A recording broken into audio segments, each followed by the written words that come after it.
بسم اللہ الرحمن الرحیم۔ السلام علیکم دوستو، اس چینل میں سب سے زیادہ پسند کی گئی نیوز اور واقعات میں آج آپ دیکھیں گے، لیکن اس سے پہلے اگر ہو سکے تو لائک اور سبسکرائب کا بٹن ضرور دبا لیں، شکریہ۔ فلسطینی نوجوان نے اسرائیلی اہلکاروں پر گاڑی چڑھا دی جس کے نتیجے میں 7 فوجی شدید زخمی ہو گئے۔ اسرائیلی اہلکاروں نے گاڑی چڑھانے والے فلسطینی نوجوان کو موقع پر ہی گولیاں مار کر شہید کر دیا ہے، جبکہ اسرائیل کے زخمی اہلکاروں کو علاج معالجے کے لیے ہاسپٹل منتقل کر دیا گیا۔ یہ واقعہ مقبوضہ بیت المقدس میں شیخ الجرح جانے والی سڑک پر پیش آیا ہے، جہاں قائم چیک پوسٹ سے فلسطینی نوجوان نے گاڑی ٹکرا دی۔ اسرائیلی ظلم و بربریت کے خلاف گزشتہ دنوں بھی 2 کمسن فلسطینی بچوں نے اسرائیلی اہلکاروں پر حملہ کیا تھا، جس کی ویڈیو سوشل میڈیا پر وائرل ہوئی تھی۔ اسرائیلی اہلکاروں نے بچوں کو بھی موقع پر شہید کر دیا تھا۔ اسرائیل کی جانب سے فلسطین کے شہریوں پر دن رات ظلم و جبر اور بزدلانہ بمباری کے مناظر دیکھ کر دل خون کے آنسو روتا ہے۔ وہاں موجود خوف سے سہمے ہوئے چھوٹے بچے اور ان کے والدین رات کو سونے سے قبل کلمہ شہادت پڑھ کر رات گزارتے ہیں کہ کب کس وقت حملہ ہو جائے۔ انہی دنوں فلسطین سے تعلق رکھنے والی ایک 10 سالہ معصوم فلسطینی بچی نادین عبداللطیف کی دلخراش ویڈیو سوشل میڈیا پر بہت وائرل ہو رہی ہے، جس نے دیکھنے والوں کو رلا دیا ہے۔ غزہ میں اسرائیلی بمباری سے اپنے تباہ شدہ گھر کے ملبے کے ڈھیر پر کھڑی بچی کا کہنا تھا کہ میں چاہتی ہوں کہ میں اپنے لوگوں کے لیے کچھ کروں، مگر میں کیا کر سکتی ہوں، میں تو صرف 10 سال کی ایک بچی ہوں۔ 10 سالہ بچی کی اس ویڈیو نے سب کے دل دہلا کر رکھ دیے۔ ہٹلر کے وزیر پروپیگنڈا گوئبلیز کا کہنا تھا کہ جھوٹ کو اتنا دہراؤ کہ وہ سچ بن جائے، لیکن اس زمانے میں سوشل میڈیا نہیں تھا، ورنہ وہ بھی آج اسرائیل کی طرح تصاویر اور ویڈیوز میں ترمیم کر کے جھوٹ کو پھیلا رہا ہوتا۔ غزہ پر ہونے والی اسرائیلی جارحیت کے بعد اسرائیل نے سوشل میڈیا پر جعلی تصاویر اور ویڈیوز کی بھرمار کر دی ہے، اور دلچسپ بات یہ ہے کہ شامی جنگجوؤں کی جانب سے راکٹ فائر کرنے کی ویڈیوز کو حماس کی ویڈیوز بنا کر پیش کرنے میں اسرائیلی وزیر اعظم نیتن یاہو کے ترجمان اوفر جینڈلمین پیش ہیں،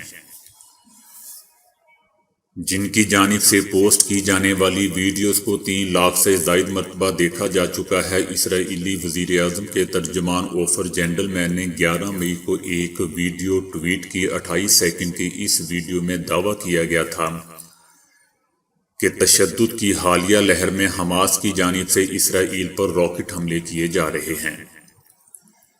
صرف یہی نہیں بلکہ موصوف نے ان حملوں کو جنگی جرائم کے ایک ثبوت کے طور پر بھی پیش کیا تھا۔ انہوں نے ویڈیو کو شیئر کرتے ہوئے ایک پیغام بھی لکھا تھا کہ یہ ایک واضح ثبوت ہے کہ حماس دانستہ طور پر اسرائیل کی رہائشی آبادیوں پر راکٹ فائر کر رہی ہے۔ اس کا یہ بھی کہنا تھا کہ یہ ایک خوفناک جنگی جرم ہے، تاہم ریورس امیج سرچنگ کرنے پر اس بات کا انکشاف ہوا کہ اس ویڈیو کلپ کو 2018 میں یوٹیوب پر پوسٹ کیا گیا تھا، جسے شامی شہر دارا میں عکس بند کیا گیا تھا۔ ٹویٹر نے جینڈلمین کو وارننگ اور ٹویٹ کو ڈیلیٹ کرنے کا کہا، جس کے بعد انہوں نے اپنی اس ویڈیو کو ڈیلیٹ کر دیا۔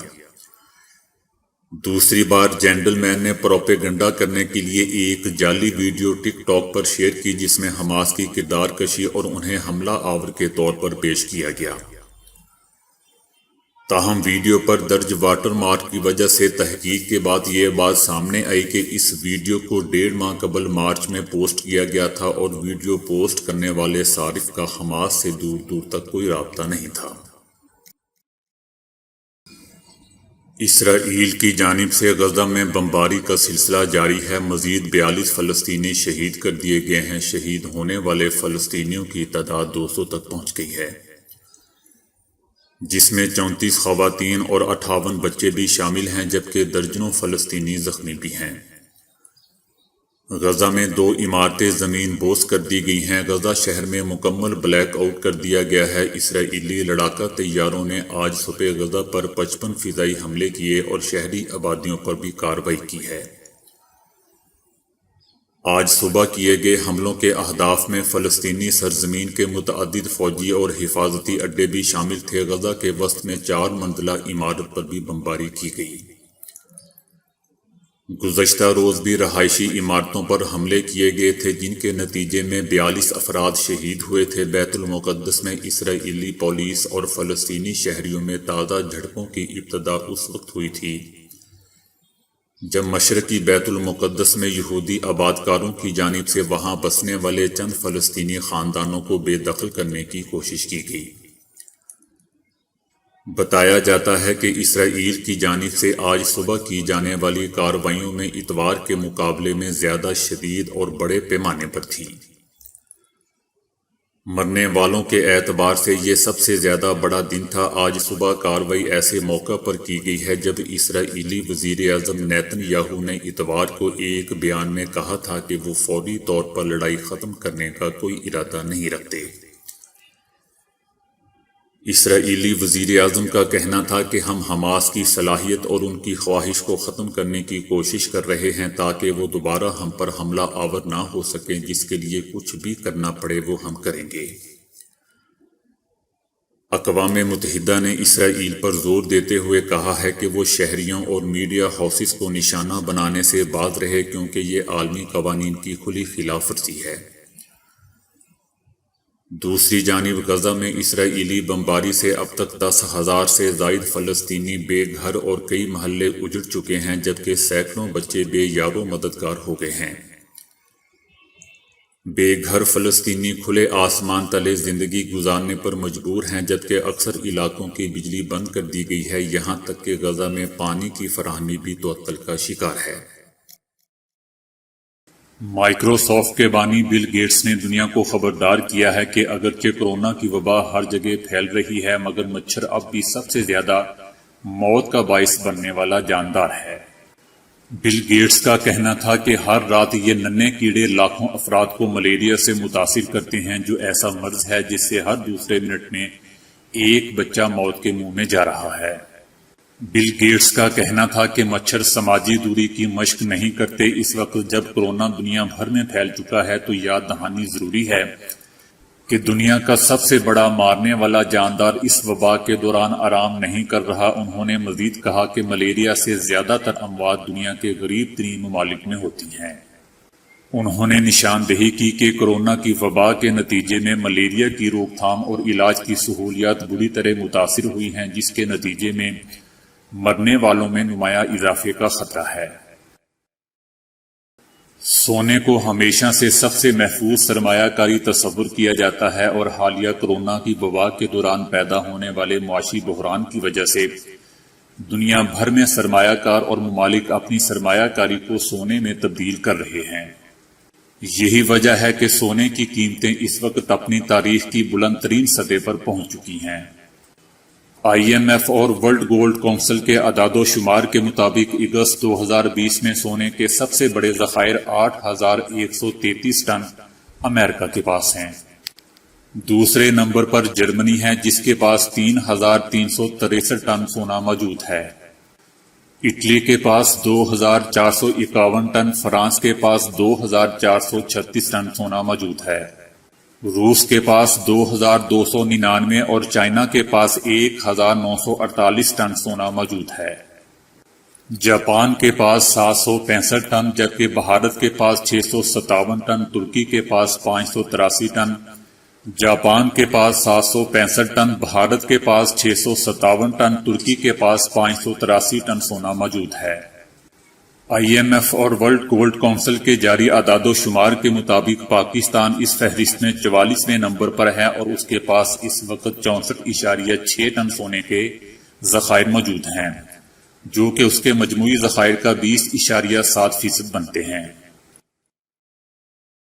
دوستو، ہومیوپیتھی علاج کسی نعمت سے کم نہیں۔ ہومیوپیتھی قدرتی دواؤں کا ایک ایسا طریقہ علاج ہے جسے دنیا بھر میں 200 ملین سے زیادہ افراد روزمرہ اور دائمی امراض کے علاج کے لیے استعمال کرتے ہیں۔ ہومیوپیتھک طریقہ علاج میں ہر مریض کا علاج اس کو ایک انفرادی کیس کے طور پر دیکھتے ہوئے اور اس کی فطرت کے مطابق کیا جاتا ہے، اور اس میں اس کے جسم، ذہن، سوچ اور جذبات کو مد نظر رکھتے ہوئے اس کی بیماری کا علاج تجویز کیا جاتا ہے۔ ادویات اور بنیادی نظریہ علاج ہومیوپیتھک ادویات استعمال کے لیے محفوظ ہیں کیونکہ ان میں شاذ و نادر ہی کوئی سائیڈ ایفیکٹس دیکھنے میں آئے ہیں، اور یہی وجہ ہے کہ ایک ماہر معالج کی زیر نگرانی ہومیوپیتھک ادویات کو ہر عمر کے افراد کو پلایا اور کھلایا جا سکتا ہے۔ عالمی ادارہ صحت کی جانب سے اسے دنیا میں دوسرے بڑے طریقہ علاج کے طور پر تسلیم کیا گیا ہے۔ اس کی مقبولیت برصغیر پاک و ہند اور جنوبی امریکہ میں سب سے زیادہ ہے، جبکہ یورپ میں لگ بھگ 30 لاکھ افراد اور لاکھوں دیگر افراد اس طریقہ علاج سے صحت یاب ہو رہے ہیں۔ ہومیوپیتھی کی بنیاد سائنس پر رکھی گئی ہے اور اس کا طریقہ کار ایک آرٹ ہے۔ ہومیوپیتھی کا ایک اور بھی اصول ہے جسے ہومیوپیتھی کا بنیادی اصول قرار دیا جاتا ہے، اور اسے کم سے کم خوراک دا منیمم ڈوز کے نام سے جانا جاتا ہے۔ اس اصول کے تحت دوا کی کم سے کم خوراک یا ڈوز کے ذریعے جسم میں صحت یابی کے عمل کو تحریک دی جاتی ہے۔ اس میں ایک فرد کے طور پر علاج کیا جاتا ہے، نہ کہ ایک بیماری کے لیبل کے طور پر جس میں آنے والے تمام افراد کو ایک ہی دوا دے دی جاتی ہو۔ ہر فرد کا جسم، اس کے جسم کے افعال، اس کے جذبات، اس کی سوچیں منفی یا مثبت دوسرے فرد سے علیحدہ ہوتی ہیں، اور اسی بنیاد کو سامنے رکھتے ہوئے ہومیوپیتھی میں پہلے فرد کی جسمانی کیفیات اور علامات پر فوکس کیا جاتا ہے۔ تو دوستو، آج کے لیے اتنا ہی۔ ویڈیو کو لائک اور شیئر کرنے کا بہت بہت شکریہ۔